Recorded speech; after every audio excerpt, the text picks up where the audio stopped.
साहिब बंदी छोड़ सतगुरु रामपाल जी भगवान की जय हो। परम पिता परमात्मा सारी सृष्टि के रचनहार कुल मालिक असंख्य ब्रह्मांडों के स्वामी जगत गुरु तीनों लोकों में प्रवेश करके सबका भरण पोषण करने वाले संत शिरोमणि सतगुरु रामपाल जी परमेश्वर जी के चरण कमल में हम सभी सतसेवक भाई बहनों का कोटि कोटि दंडवत प्रणाम। आप सभी भाई बहनों का सुबह का नित्य नियम हो गया? सबका हो गया क्या? कोई है जिसका नहीं हुआ नित्य नियम? सबका हो गया। अब देखो, सबसे पहले उठते ही हमने क्या करना है अपने आध्यात्मिक जीवन में। साथ संगति में आए हो तो कुछ सीख के जाना, अपने परिवार को सिखाना, जो भगत भाई बहन आपके संपर्क में आते हैं उनको सिखाना यदि उनको नहीं पता है तो। चाहे वो 10 साल पुराना भगत हो, चाहे वो 20 साल पुराना भगत हो, चाहे आपका कोई कोऑर्डिनेटर हो, चाहे नामदान संचालक हो। अगर आप कभी उनके संपर्क में आते हो, आपको यदि कभी उनके घर पे जाने का मौका मिले या कभी वो आपके घर पे आवे, तो हमने देखना है कि वो अपनी क्या आध्यात्मिक क्रियाएं करते हैं। अगर कोई भाई सही तरीके से अपने आध्यात्मिक क्रिया नहीं कर रहा है तो हमारा फर्ज बनता है उसको समझाने का। सबसे पहले हमने अपने परमपिता परमात्मा ने हमें जो नित्य नियम दिया है, जिसकी जैसी भी व्यवस्था है, वैसे तो मालिक का रूल है, ये नियम है, सूर्य उदय होने से पहले पहले नित्य नियम समाप्त हो जाना चाहिए। उसके बाद ये दुनिया का भार घोड़ा, ये हाय हाय, ये भागा दौड़, वातावरण में इतना ज्यादा प्रदूषण, लोगों का शोर शराबा, लोगों के कुशब्द इतने ज्यादा हो जाते हैं, फिर वातावरण बहुत ज्यादा भारी हो जाता है। आप देखते हैं ये काड़ लोग की भक्ति में फिक्स 5 बजे लोगों के घंटे बज जाते हैं, फिक्स 5 बजे। ये तो पूर्ण परमात्मा की भक्ति है, ये तो पूरा नियम और विधिवत होनी चाहिए। समय परमात्मा ने हमें बताया हुआ ना, तीनों समय की आरती का। तीनों समय की जो आरती है इनको संध्या आरती कहते हैं। संध्या आरती केवल शाम शाम की आरती को नहीं कहते। परमात्मा ने कहा कि जो सुबह का नित्य नियम है ये भी जो है मतलब संध्या आरती है। दोपहर का असुर निकंदन रमैनी है, वो भी संध्या आरती है, और शाम की भी संध्या आरती है।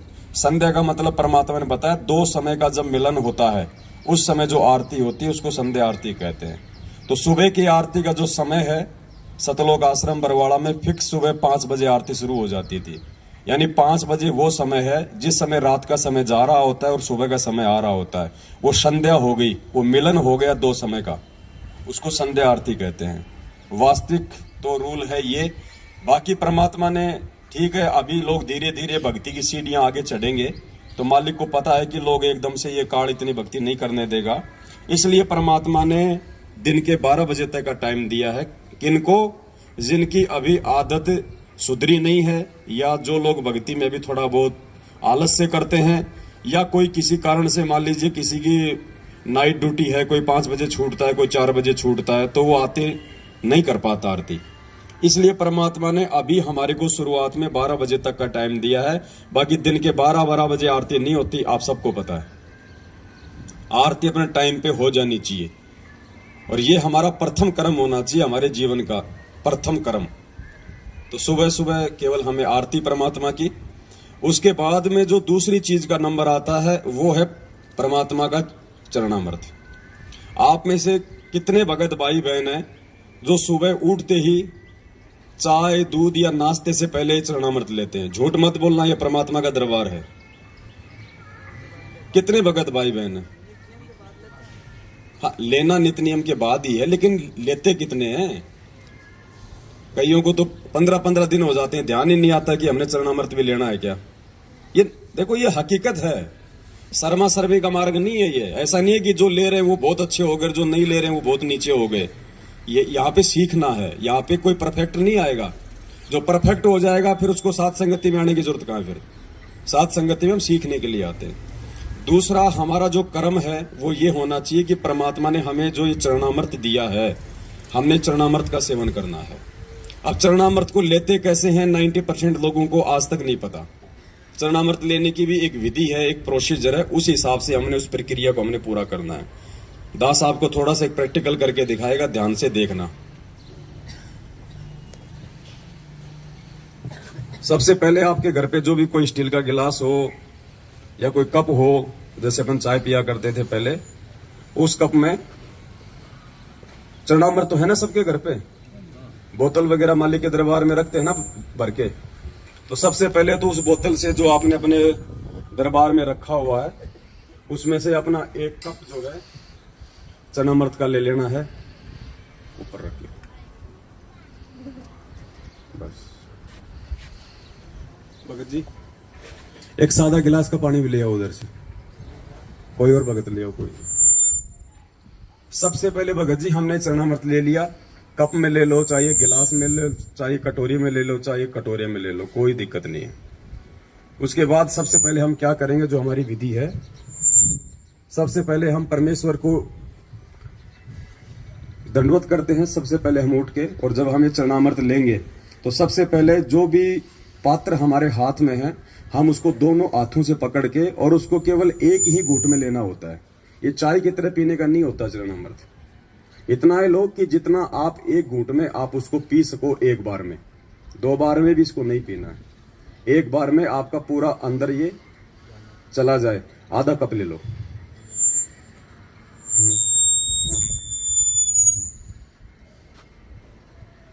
उसके बाद में सादा जल लो, थोड़ा सा इसमें डालो और इसको साफ करना है। बस थोड़ा इसको हिला के ना वो ले लो। अगर ये स्टील का गिलास है ये, तो आपने स्वयं इसको अपने हाथों से साफ करना है। ये नहीं कि आपने लेके चरणामृत छोड़ दिया, फिर आपकी बेटी धो रही है, आपका बेटा धो रहा है, आपकी माँ धो रही है, आपकी पत्नी धो रही है। नहीं, ये चरणामृत है, ये नियम है। आप कोई सेठ नहीं है, कोई शाहूकार नहीं, आप कोई अनिल अंबानी नहीं है, आप एक भगत है। ये चरणामृत जो आपने लिया है ये आपने स्वयं ही धो के साफ करके वापस रखना होता है। डिस्पोजल में चरणामृत नहीं लेना चाहिए, क्योंकि जब हम इसको फेंकेंगे तो वो अंश जो है मतलब साथ में जाएगा। तो कोशिश करें भाई, जैसे कोई चीनी मिट्टी का बर्तन हो, कोई स्टील का हो, कोई भी जो पात्र होता है जिसको अपन धो सके, उसमें हमने चरणामृत लेना है। उसके बाद हमने परमात्मा को दंडवत करना है, और दंडवत करके फिर हमने साइड में हटना।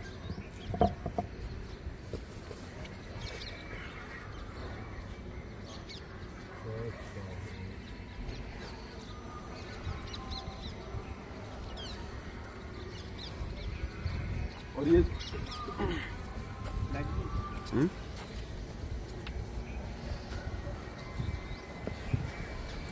और ये जो दंडवत है ना, इतना समझाने के बाद भी काफी संख्या में भाई बहनों को दंडवत भी ढंग से करना नहीं आता है, या फिर वो जानबूझ के नहीं करते, पता नहीं कौन सी उनकी वो ट्रेन छूट रही होती है।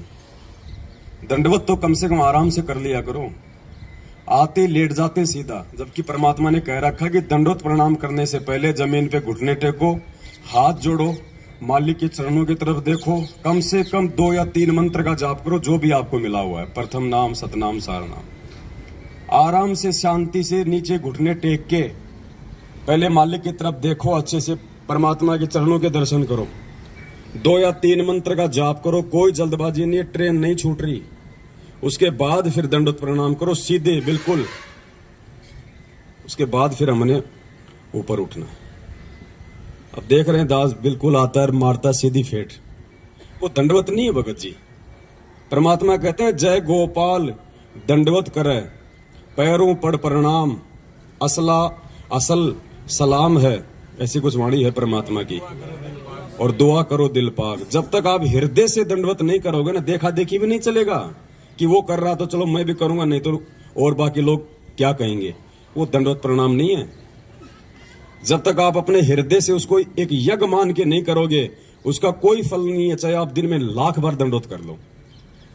परमात्मा ने तो कह दिया कि अष्ट अंग से दंडवत प्रणामा, संध्या प्रात करे निष्कामा। अगर तुम निष्काम भाव से विधिवत तरीके से अगर सुबह और शाम 2 टाइम भी अगर तुम दंडवत कर लोगे तो भी परमात्मा कहते हैं बहुत है। 50 बार लेटने की आवश्यकता नहीं है, कोई दिखावे का मार्ग नहीं है। और जब करो तो उसको विधि से करो, वरना उसका कोई फायदा नहीं है। क्यों फिर अपने घुटने तोड़ रहे हो झुक झुक के। तो यदि आज से पहले कोई भाई यदि चरणामृत नहीं लेता है, या लेता भी है तो वो विधिवत नहीं लेता है, तो भाई ये चीजें ध्यान रख लेना। और कोई भाई ऐसा हो जिसको नहीं पता है इन बातों का, तो फिर हमारी जिम्मेदारी बनती है हम उनको ये चीजें हम समझाएं। और उसके बाद जो भी आपके घर में प्रसाद रूप में जो भी चीज आप रखते हो, कोई मिश्री या खांड या फिर वो मखाने वगैरह, वो भी आप जिस चरणामृत के बाद में भी ले सकते हो, या जैसे आपका नित्य नियम समाप्त हुआ उसके बाद थोड़ा थोड़ा सभी को बांट दो, जो भी आपके उपदेश है। ये चीजें हमने लेनी है क्योंकि ये हमारी भक्ति की खुराक है। ये कोई महीने 2 महीने में या खांसी जुकाम हो जाए उस समय लेने की नहीं है। परमात्मा कहते हैं चरणामृत कदाचित पावे 84 कटे लोक सिंधावे, पेज नंबर 23 नित्य नियम पे लिखा हुआ है चरणामृत के मातम्य में। तो क्यों दिया? वो बोतल में भर के कोई सजाने के लिए थोड़ी दिया परमात्मा ने, कोई मोल थोड़ी आ रहा है भगत जी। वो खत्म होने को लगे तो उसमें सादा पानी और डाल दो, बढ़ता रहेगा वो आगे से आगे। ये खुराक ही नहीं खाएंगे तो हमारी भक्ति में रुचि नहीं बनेगी। दूसरा भाई, सात संगतियों का एक नियम है, आज से पहले था या नहीं था, भंडारा उसी आत्मा को मिलेगा जिस आत्मा ने अपने प्रथम नाम की माला पूरी की होगी, नहीं तो भंडारा नहीं मिलेगा। जिस आत्मा ने अपनी प्रथम नाम की माला पूरी नहीं कर रखी होगी उस आत्मा को भंडारा नहीं मिलेगा। पहले माला पूरी करो, उसके बाद उसको भंडारा मिलेगा। ये हमारा प्रथम कर्म है, ये भक्ति। रोटी हमारा प्रथम कर्म नहीं है। अगर हम लोग उस परमेश्वर का नाम लेके अगर हम भंडारा नहीं कर रहे हैं पहले, तो हम लोग अन्न नहीं खा रहे, हम लोग वो पाप खा रहे हैं। तो आज के बाद अपना नियम बना लो, इस परमात्मा की भक्ति से बढ़ के दूसरा कोई काम नहीं है, कोई काम नहीं है दूसरा। आराम से टाइम पे उठोगे तो नित्य नियम भी होंगे, टाइम पे उठोगे तो प्रथम नाम की माला भी होगी आराम से। कोई ज्यादा नहीं है। अब वो समय गया कि हमने चलते फिरते खाते उठते बैठते नहाते धोते, हम कोई अनिल अंबानी नहीं है जो हमारे 250 पेट्रोल पंप चल रहे हैं कि हमने वो संभालना है, हमने वो संभालना। अगर किसी के हैं तो संभालने वाले संभालेंगे, आप अपनी भक्ति को संभाल लेना। नहीं तो जिस दिन वो सबको संभालने वाले ने अगर अनदेखा कर दिया ना, कुछ नहीं बचेगा यहाँ पे। तो ये समय निकालना पड़ेगा भाई, चाहे आप कितने बिजी क्यों ना हो। आपने सुबह सुबह अपनी एक माला प्रथम नाम की करनी पड़ेगी आपने बैठ के।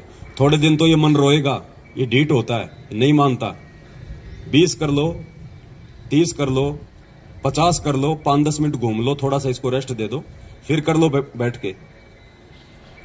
भाई ये हमारा ये रूटीन हो जाना चाहिए भगत जी। फिर सतनाम तो जिसको मिला हुआ तो अपना चलता फिरता, वो तो भाई वो अपना करते रहो, लेकिन ये प्रथम नाम का ध्यान रखो। आप अपने घर पे भी जिस दिन आपकी प्रथम नाम की माला नहीं होती है और भंडारे का समय हो गया, तो आपको मतलब शर्म आ जानी चाहिए। आपको शर्म आनी चाहिए कि मैं ये भोजन नहीं खा रहा, मैं ये पाप खा रहा हूं। इस भक्ति से मिलता है ना यहाँ सब कुछ। परमात्मा ने क्या कहा, कबीरा सब जग निर्धना धनवंता ना कोई, धनवंता सोई जानिए जो राम नाम धन। आज नरेंद्र मोदी भी देश का प्रधानमंत्री है तो केवल इस भक्ति की वजह से है। कभी किसी जन्म में उसने परमात्मा की शरण में रह के भक्ति की हुई है, जो आज उसको वो राज मिला हुआ है। ये भक्ति नहीं होती कुछ नहीं मिलता। तो भक्ति से बढ़ के भगत जी कोई कर्म नहीं है। 10-15 दिन तक लगेगा थोड़ा सा ऐसा उबासी आना, आलस से आना, जो है मन ना लगना, तो परमात्मा ने उसका एक ही तरीका बताया। अगर किसी को बुखार हो जाए और अगर बुखार ठीक करना है, ना चाहते हुए भी वो कुनून की गोली खानी पड़ेगी, वो कड़वी गोली आपको खानी पड़ेगी, ना चाहते हुए भी, यदि बुखार ठीक करना है तो। और जब खाओगे तो धीरे धीरे आपका जबर ठीक होगा। तो इसी प्रकार ये मंत्र तो मन जो है नहीं करने देगा, आंट अड़ाएगा। लेकिन परमात्मा कहते हैं जब तुम एक बार 20-30 मन मार के तुम एक बार मंत्र करोगे ना, उसके बाद फिर ये शांत हो जाएगा। फिर ऑटोमेटिक फिर आपका मन लगेगा उन्हीं मंत्रों में, उसी माला में। फिर आपका जब आप 20-30 मंत्र कर लोगे ना, उसके बाद फिर ये थोड़ा थोड़ा ठंडा पड़ जाएगा मन, और फिर आप चाहोगे कि अब मुझे कोई छेड़े नहीं, मैं पूरी माला करूं, इतना आपको आनंद आएगा फिर। तो शुरुआत भगत जी हमने करनी पड़ेगी। इस भक्ति को सतलोक आश्रम मैनेजमेंट हरियाणा ने बिगाड़ दिया है। आप सभी भाई बहन, जब आप नए नए नाम दीक्षा ली आप लोगों ने, आप सबको पता है कि आप कितने भाव से भक्ति करते थे। ये आरती आप कोई ऑडियो से या वीडियो से नहीं करते थे, आप बैठ के अपने घर पे आप नित्य नियम लेके आरती करते थे। जिस दिन आप नाम लेके आते थे, महीना 20 दिन 2 महीने तक, और जैसे आप अपने से बड़े बड़े और पुराने भक्तों के संपर्क में आने लगे, आप सबकी आदत बिगड़ गई। देखा देखी में हमने अपनी आदत बिगाड़ ली कि यार ये तो मेरे से पहले से जुड़ा हुआ भगत है, ये तो कोऑर्डिनेटर है, वो चाय भी पी रहा और अपनी रमेणी भी लगा रखी है। तो फिर हमारी आदत बिगड़ गई। अब हमने आदत को सुधारना उसी प्रकार से। और आदत नहीं सुधरेगी तो देखो, ऐसे साथ संगतियों में आने से ऐसे भी बात नहीं बनेगी। आए जाओ चले जाओ कोई बात नहीं, बात बनेगी भक्ति से। परमात्मा कहते हैं जब तब संयम साधना सब सुमरण के माई, और कबीरा जाने रामजन सुमरण सब कछु नाही। सुमरण यानी भक्ति, जिसमें आरती मंत्र अपने नियम मर्यादा ये सब आ जाते हैं। तो अपना नियम बना लो भगत जियो। जिन भाई बहनों को संकल्प नाम दीक्षा है वो अपना सुबह उठे, परमात्मा का अपना नित्य नियम करें, अपना चरणामृत लें, बाकी अपना वो काम धाम कर ले। अपना कोई मालिक की कोई वाणी लगा लें, वैसे कोई परमात्मा जी का कोई सत्संग लगा लें, क्योंकि उनको अभी मंत्र नहीं मिला हुआ है तो वो अपना काम वो कर सकते हैं उसके बाद में। लेकिन जिसको नाम मिला हुआ है उन्होंने नित्य नियम के बाद में ये नियम बना लो। अगर आपको लगता है कि मैं तो सुबह अपने ऑफिस जाता हूं, तो भैया 1 घंटे पहले उठना शुरू कर दो। जब ऑफिस के लिए टाइम दे सकते हो और 2 टाइम की रोजी रोटी के लिए, तो आत्म कल्याण तो उससे प्रथम है। 1 घंटा और पहले उठने का रूटीन बनाओ। 1 घंटा पहले सो जाओ। रात को क्या करते हो 11-12 बजे तक? 6 घंटे की नींद परमात्मा ने बहुत बताई। गुरु जी कहते हैं 6 घंटे की नींद सफिशियंट है। आप अगर 11 बजे भी सोओगे, सुबह 5 बजे उठ जाओगे, आपका पूर्ण घंटे में आपका नित्य नियम हो जाएगा। 20-25 मिनट में आपके प्रथम नाम की माला हो जाएगी। फिर क्या करोगे उसके बाद? और सुबह सुबह जिस आदमी का नित्य नियम और ये प्रथम मंत्र, जिस आदमी का नित्य नियम और प्रथम मंत्र टाइम पे हो जाता है, उसका सारा जीवन बिल्कुल, उसका सारा दिन बिल्कुल सही निकलता है। उसको टेंशन नहीं रहती फिर। और जिसके मंत्र नहीं होते ना, उसके दिमाग में वजन सा रहता है कि यार माला नहीं हुई, माला नहीं हुई, माला नहीं हुई। वजन सा रहता है उसके दिमाग में। वो कभी 5 कर रहा है, कभी वो 10 कर रहा है, भार सा रहता है। आत्मा को शांति नहीं मिलती, क्योंकि आत्मा की खुराक तो ये भक्ति है ना भाई। हमारा शरीर है, हम टाइम टू टाइम इसको भोजन देते कि नहीं देते हैं? अभी चाय दूध पानी नहीं आ रहा तो सबके अंदर ये चल रहा है कि यार कुछ आए नहीं, कुछ आए नहीं। क्यों? क्योंकि हमने मन को आदत डाल दी, और मन की खुराक वो ही है। तो भाई आत्मा की भी तो कोई खुराक बताई परमात्मा ने, भक्ति। आत्मा की कोई शुद्धि नहीं है, चाहे 3 दिन मंत्र मत करो, हमें कोई फर्क ही नहीं पड़ रहा है। इसका मतलब क्या है? इसका मतलब होता है कि हम नाम से दूर है, हमारा कनेक्शन आउट है। अगर मंत्र करने की इच्छा नहीं हो रही है, नित्य नियम करने की इच्छा नहीं हो रही है, तो कहीं ना कहीं आपका जो कनेक्शन है वो टूटने की तरफ है। उसका तरीका यही है, परमात्मा से दंडवत करके समय याचना मांग के कि परमात्मा सद्बुद्धि दो। आज से पहले जाने अनजाने में जो हुआ सो हुआ, मालिक आज से पहले हमें नहीं पता था, लेकिन आगे अब हम ध्यान रखेंगे। साध संगतियों में आओ तो भगत जी पूरे भगत बन जाओ। अब हर प्रकार से, हर क्रिया के आधार से भक्ति को ज्यादा महत्व देना है हमने। अगर भक्ति को महत्व देंगे तो हमारे काम धंधे को परमात्मा ऑटोमेटिक महत्व दे देगा। हमारी सोच से, हमारी समझ से, हमारे 3-2-5 करने से हमारा धंधा भी ठीक ठाक नहीं चलेगा। ध्यान रखियो, ये धंधा भी परमात्मा की भक्ति से ही चलेगा। मालिक ने कहा कि भाई तुम 3 दिन के लिए आते हो तुम इस सत्संग में, तो 3 दिन के लिए तुम लोग जीवित मर जाओ। तुम छोड़ दो पीछे तुम्हारा क्या धंधा है क्या नहीं है। जो बिगड़ता है उसको बिगड़ने दो। अगर बिगड़ भी गया तो जाके संभाल लेंगे, और अगर परमानेंट अगर टिकट कट गई तो कौन संभालेगा उसको? और फिर गुरुजी ने कहा कि जो भगवान के लिए 2 कदम आगे बढ़ते हैं, परमात्मा उनके काम बनाता है, बिगाड़ता नहीं है। तो ये विश्वास ऐसे हमारे अंदर धीरे धीरे भक्ति को लेके होगा पैदा। तो पहले हम मैनेजमेंट की कुसंगति में पड़ के, और हम लोगों ने अपनी बनी बनाई भक्ति को बिगाड़ लिया। अब हम साथ संगति में आके, सुसंगति में आके, अब हम अपनी उन्हीं क्रियाओं को वापस ठीक करेंगे तो परमात्मा हमारे नजदीक आएगा। और नजदीक आ गया परमात्मा तो फिर कमी किस चीज की रहेगी भाई? तो आज से पहले जो आदमी जैसे भी अपनी क्रिया, जो भगत भाई बहन जो भी कर रहा था, अब परमात्मा की दया से अपनी क्रियाओं को मालिक को दंडोत करके हमने सुचारू करना है, ठीक करना। भगत जी आरती का टाइम अपना बिल्कुल जैसे 12 बजे, तो हमारे को ध्यान होना चाहिए। कर लो 12 से 2 के बीच में आरती, परमात्मा दया करें। दास भी आज के बाद में प्रयास करेगा 12 से 2 के बीच में अपनी दोपहर की आरती हो जाए, शाम की संध्या आरती अपना सूर्य अस्त होते हो जाए। तो थोड़ा शेड्यूल बनाओ भक्ति का। हमने चाय का शेड्यूल बना रखा ना, सुबह 6 बजे चाय बनेगी तो बनेगी, शाम को 5 बजे चाय बनेगी तो बनेगी। आज से पहले हमारे शेड्यूल बने हुए थे ना, ये खाना खाने का टाइम है ना, ऑटोमेटिक हाथ पैर अपने आप काम करने लग जाते हैं। माता बहन ऑटोमेटिक रसोई की तरफ भाग लेती है। उनको पता है कि भाई टाइम हो गया खाने का। भाई भक्ति का भी तो कोई टाइम है, या सारा जिंदगी ऐसे गटर में बैठ के मंत्र जाप करते रहोगे? इसका भी टाइम है। ये परमात्मा ने हमें जो छूट दी है ना, ये छूट परमात्मा ने विशेष परिस्थितियों में दी है, विशेष परिस्थितियों में छूट दी है। इसको रोजाना लागू करने के लिए छूट नहीं है। ये हम दोषी हो रहे हैं हम उस परमात्मा के। तो कोशिश करो आज के बाद में, और जब हम इस राह पे हम चलेंगे तो हमारे बच्चे उस राह पे चलेंगे। बच्चे क्या करेंगे? बच्चे जो होते हैं भगत जी, वो माँ बाप से ज्यादा सीखते हैं। जैसा उनसे बड़े जो क्रिया करते हैं ना, वो क्रिया को देख के ज्यादा सीखते हैं बच्चे। तो बच्चे ऑटोमेटिक आ जाएंगे धीरे धीरे लाइन पे। और फिर दूसरा कोई भगत हमारे घर पे आएगा और हमारे भक्ति के शेड्यूल को जब वो देखेगा, और अगर वो नहीं कर रहा टाइम पे, तो उसको भी शर्म आने लग जाएगी। तो उसका प्रतिफल किसको मिलेगा? उस भगत को सुधारने का आपको देगा परमात्मा। चाहे कोई कितना ही प्यारा क्यों ना हो, कितना अच्छा रिश्तेदार क्यों ना हो, कितना बड़ा भगत क्यों ना हो। आरती मंत्र का टाइम हो गया, बोलो भगत जी आप भी करो, दास भी कर रहा है। परमात्मा की चर्चा अपनी जगह है और भगत जी भक्ति अपनी जगह है। तो ज्यादा से ज्यादा हमने इन चीजों पे गौर करना है। भगत बनना है, परमात्मा ने भगत बनाया है। मालिक ने हमारे पर विश्वास किया ना, इस 8.5 अरब की जनसंख्या में से परमात्मा ने हम थोड़ों सौ को भगत बनाया है। तो परमात्मा ने हमारे ऊपर विश्वास किया है। तो भगत जी हमने भी परमात्मा की बात को रखना है, और हमने भी उस परमेश्वर को जो है भगत बना के दिखाना है, भगत बन के दिखाना है। तब तो कोई बात है, नहीं तो भाई आए जाओ जाए जाओ। भक्ति का प्रतिफल तो दे देगा भगवान, कोई दिक्कत नहीं है। मालिक कहते हैं जिन हरि जैसा सुमरिया ताको तैसा ला। जो जैसी करेगा परमात्मा का विधान है। अगर कोई दारू पी के भी ये मंत्र जाप करेगा तो भी भगवान इन मंत्रों का प्रतिफल उसको देगा। राक्षस क्यों बने? परमात्मा ने क्या कहा? पहले ये ऋषि और राक्षस एक ही गुरु के भगत थे। आगे चल के वो राक्षस कहलाए। क्यों? क्योंकि वो भक्ति भी करते रहे, साथ में उन्होंने मर्यादा नहीं रखी। वो शराब पीने लग गए, मांस खाने लग गए, और ये भक्ति भी करते रहे।